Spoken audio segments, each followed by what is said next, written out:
Сегодня в 4 часа утра без предъявления каких-либо претензий к Советскому Союзу, без объявления войны, германские войска напали на нашу страну, атаковали наши границы во многих местах и подвергли бомбежке со своих самолетов наши города. 1941 елның 22 июнендә көндезге сәгать 12:15 Вячеслав Молотовның радио аша Бөтен Советлар Союзында яшәүчеләргә җиткергән әлеге хәбәрен хәтерләмәүче сугыш ветераны тыл хезмәтчәне юктыр. 9 май бәйрәме шикелле 22 июньдә күз яшьле көн бит. Мен педучилищенең беренче курсын тәмамлап 21-дә җәйге каникулга кайтып төштем. Икенче көнне иртә торгач чыксак, авылда шомлы хәбәр, сугыш башлану. Бу бер дә көтелмәгән хәл булды инде. Бу кайгылы икенче минем өчен нәрсә? Минем әти тоже укытучы.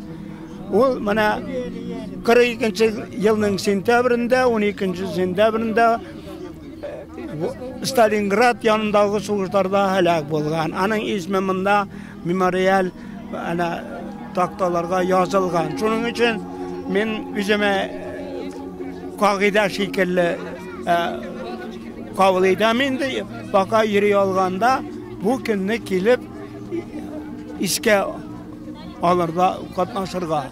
Дүшәмбе иртәсендә билгесез солдат һәйкәленә куела башлаган чәчәк веноклары безнең сугыштан соңгы буыннарның сугыш корбаннарына булган хөрмәтебез билгесе. Фронтта һәлак булганнар, камалышта ачлыктан үлгәннәр, фашист лагерьларында җәзалап үтерелгәннәрнең якты истәлегенә 1 минутлык тынлык игълан ителде.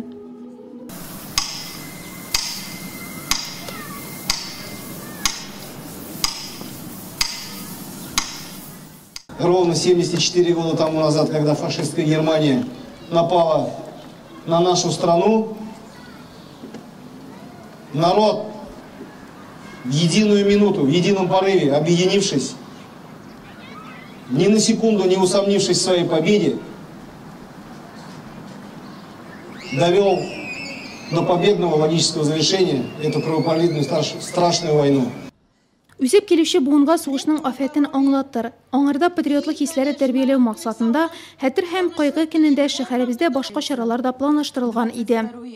Маленьким детям, нашим малышам садиковского возраста. Балалар бакчаларына, мәктәпләрдәге җәйге лагерьларга йөрүче балалар бездә еш кунак.